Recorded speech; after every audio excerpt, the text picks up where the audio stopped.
Hi, I'm Brett Cenkus. I'm a business attorney specializing in mergers and acquisitions and an M&A advisor. And today we're talking about creative financing, no money down approaches. Quickly, before we get going, if you want to book a paid call with me, you can do that. You can generally get me the same day, sometimes within a few hours. It's a very good system, a third-party system. It's clarity.fm/Brett Cenkus. That is absolutely the quickest way to talk to me about your specific situation. If you have general questions, put them down in the comments, and we're doing better about responding to those comments and keeping up on them than I did for a little bit there. So we'll certainly feel free to use that, but paid calls at Clarity.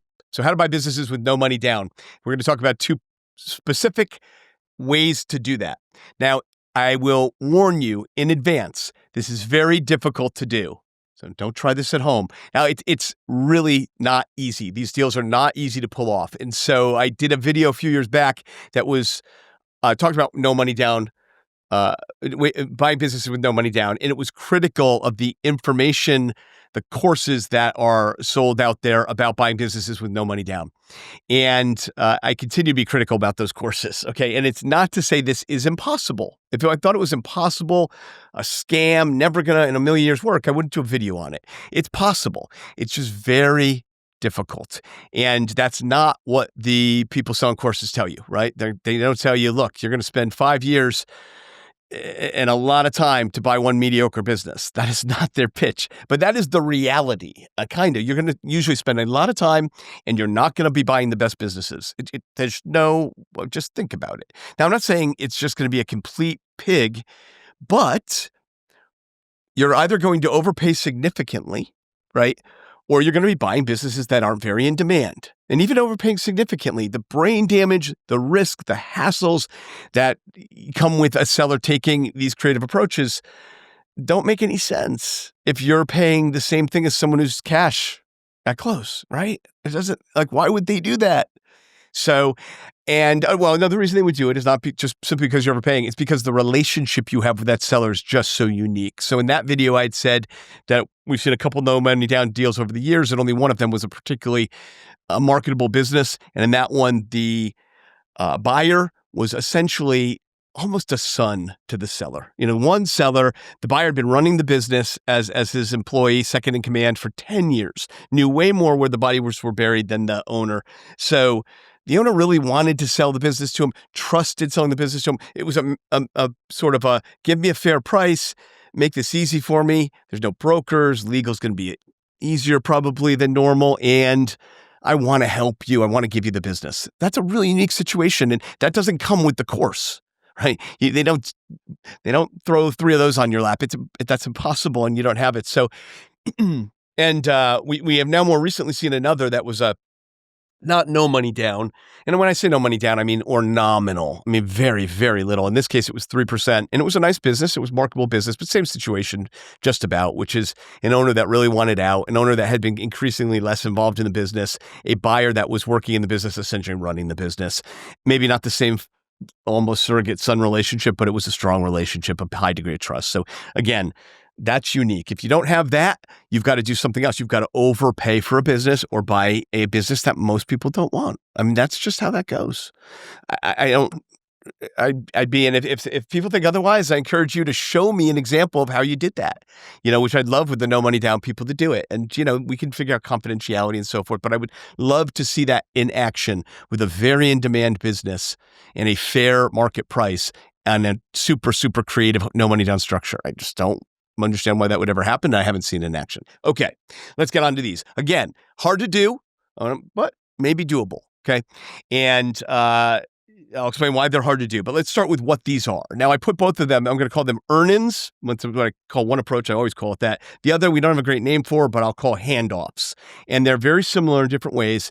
I'm going to put them under an umbrella label called tomorrow's business, today's price. All right. So in other words, we're basically you're not buying the business today, or you're certainly not buying all of it, but you are getting today's price or a much more favorable price or a price that fundamentally reflects what you do for the business. Okay. In all cases, basically, it's some version of later we're buying and we're not going to be paying the market price for the business. Right.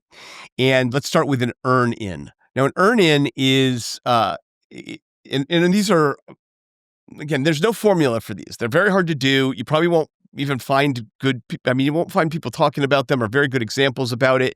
You won't see any brokers talking about it in advertising. You can do this as an earn. It just doesn't work like that. They're very customized situations. And again, it helps to have some special relationship, but not necessary, not critical. But anyway, the things I typically sort of view as marks of an earn-in, like what makes an earn-in, is a grant of equity to the buyer for that buyer's work in the business. And usually the first grant is over time. Like maybe they'll get 20% of the business vesting, meaning they're earning it by continued service to the business for a couple of years.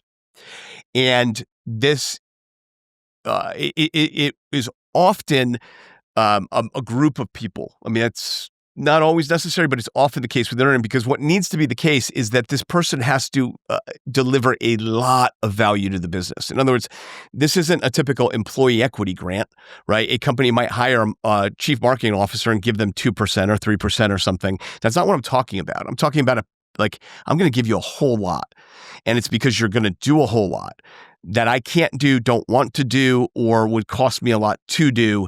And so that typically comes, maybe a team comes in, or they're solving a function. Like marketing, sometimes companies just throw their hands up and can't figure it out, and they're willing to just, you do it, because what they're doing is just not working. But it would never happen to a lawyer. No one's going to bring me in to run their legal department and do this and give me that kind of equity, because they can maybe not find me exactly, but they can find lawyers to do their stuff, right? And it's not the same as, so you need either, you're going to take over all the back operations, you're going to be responsible for all the sales or all of this new launch, this new product we're rolling out, something significant, or some sort of function of the business that just they haven't been able to pull off. All right. And so they're going to give, let's just say the buyer 20%, you're going to earn it over time. There's also going to be a performance-based grant of equity. So if you hit certain targets, and those usually be growth in the business, right? And if the sales and the growth, I'm going to give you more equity. So the hallmark of an earn-in to me is you're earning it with sweat and performance and growth. And typically, I would expect to see at some point in time, the buyer has a call right, which is a right to buy the rest of the business from the seller. So, and that would usually look like not fair market value. I mean, that's all negotiable, but it would also reflect the fact that we're bringing you in to help grow this business. And so besides giving you equity, we'll give you some of the upside you produce, not charge you, for the remaining 50%. Let's say you're buying fair market value at the time. But again, it kind of all has to do with how much equity they just gave you for what the buyer's doing, what the buyer's actually doing, and all sort of negotiable. The handoff, again, has a lot of similarities, but it's different. The handoff is generally locking in a final price on the business today and not getting any equity of that business today, but getting all the control and keys to run the business. Call it a handoff. So it looks like an agreement with a seller who says, you can take over and you can pay me X for this business when you can, at some point in the future. There's these options. In both cases, you're going to have an option that is finite. It wouldn't typically be forever. But it's like, in the next 3 years, you buy this business, you can buy it for this price. And in between, you'll have control of the business. Okay. You can already see probably why this one is a hard sell. And in that form, which I gave you the truest form of a handoff, probably doesn't get to the finish line even on a bad business. I mean, in other words, it would be hard to lock in a fair price today, nothing tomorrow, and you give me all the control and I'd run your entire company. It's like there needs to be some sweetener, something different, but that's sort of in its truest sense, that's what it is. And it's useful for a seller, again, very helpful if there's a high degree of trust, but also useful for a seller that just is over this business. So now I come back around to how amazing is this business going to be to pull this off? Not probably that amazing, but Look, there are times where our clients are just so over the business they've been in. They just don't want to be there another day. They don't want to run a process and keep running it for 6 or 9 months and then have a buyer who, gives them more money, but wants them to stick around. And they just want to be like, look, if I could just hand the keys to someone and walk away, I would do that. And I would take a lower price. You get there. I mean, you can get there. Now, again, that seems like it's not always a business that's just a dog, but it's a business that's just, because they might just be tired of what they're doing and they've got enough money coming to them that they just are really ready to just be done, and people reach their breaking points in relationships and businesses and everything at that point. So it's possible. Okay. But again, the hallmark of it is no equity today, locking in a price tomorrow, pretty usually a firm price, even if there's some sweetener or something, which could look like I'll give you 10% of the increase of the value between now and then. And all that control handed over to the buyer. I mean, almost entire control. Like the seller can't make moves without asking the buyer. Okay. Which is complicated stuff to put into place, even if the seller's on board, depending on it can be not easy to make sure if you're representing the buyer that you've closed down all those holes and thought through all the ways that a seller could not comply with all of that stuff. Okay, so that's earn-in and that's handoff. They're both some version of tomorrow's business, today's price or price based on what I do. And one of the main differences in those, I already hit on some of them, but they are the control that the buyer has today, right? In a handoff, it's going to be a lot of control, maybe entire control. In an earn-in, it won't be. It will be and that's the second difference is the amount of seller ongoing involvement. In a handoff, the seller's saying, you do it. I'm over it. In an earn-in, the seller's saying, I'm tired or not able to do or can't figure out, and I don't want to bother with this thing, and it has a lot of value and I need it and I'll give it to you, right? And you do that thing, but the seller's still involved in the rest of the business and still probably has oversight of even what you do. So there's different levels of control, and the reciprocal is how much the seller's involved. The third difference between the two is going to be the relative share of the future growth of the business. So in the handoff, you're locking it up today. Again, I've told you it's pretty hard to lock it up entirely today, not to give I had a conversation about one of these very recently with a potential client, and we went through what was going on and what he's doing. And my advice at that point in time, we were kind of making the sausage on the phone and thinking about it, was that sweetener. And I'm not sure I've thought about this before. And again, these are unique and we don't stumble across them every day. And I can't recall working on one that actually got done, but it's, I told you they're hard to do. What came to my mind is that you want your sweetener to somehow, you need the seller to play ball. And if you lock that seller down and say, I'm going to have all the control and you're going to look to me and you can't do anything, there are just so many ways that a seller can be difficult in letting you do that if they decide they don't like the deal they agreed to, which is a very big risk in the handoff, because you got a situation where a seller's just over it. But then they turn around. It would be very common. It's part of the human experience for people to sort of like retrade and reframe things in their mind and all that sort of stuff, for the seller to look when the buyer's being successful and growing this and think, geez, that's crazy. I could have done that if I just worked harder, or why I didn't get anything for any of that. So there needs to be something, or you have a very desperate seller that might rethink the deal, and you got to think about that. But what I so I said to him is, look, the sweetener should be on the back end, and we should put something in there that says, upon the future purchase of the business. So again, not getting any equity today, we have an option to buy. In that case, we wanted an option for 5 years. And it was a situation where my client will improve the business. The business is breaking even, not doing well. And the owner just took over. It was basically just thrown into it and doesn't totally that has never really understood and been comfortable with the business. And they, for the past year or two since they've been in charge, and they just need someone else to take it over, right? And it's not a super, super sexy business or worth all that much money, but it's a couple $1 million. And it's a business that probably has value and it's got assets. And so in that case, my advice was, we need that sweetener, that tail end, to be something that is like, so maybe you're paying 10% as a final payment of the fair market value of the business at that date. minus today. So it's like, I'm going to give you some piece of my growth or some reason that the seller is still thinking, hey, I'm excited about actually having the buyer follow through and exercise that option and take this improved business over. But for the most part, most of the value is going to go to the buyer. And in the earn-in, that's not the case. In earn-in, you're going to, number one, the buyer's going to earn that. Presumably, the benefits of the business, the profits and losses are going to keep flowing to the owners, whereas we might do something creative differently in the handoff. And the performance-based metrics are going to somehow reflect the higher performance. And then the final purchase, the call is also going to have a higher value, maybe not fair market, but it's basically the relative sharing of the upside is going to be different. And that makes sense because the seller's staying involved and you're not taking everything over versus the handoff. So the pros are obvious. I mean, with both, basically no money down. That really is the main one. I mean, zero, very little. You need some money for legal. You'd be crazy to ChatGPT or DIY those. I mean, maybe one day ChatGPT, but today, and I'm going to do a video about that. Those are just, there's a lot going on, and you need someone who thinks about this stuff and gets invested in the deal, and you pay a few bucks for their mind to help you think through stuff and shut down corners and exposures. You're never going to get this thing perfect, and that is one of the negatives.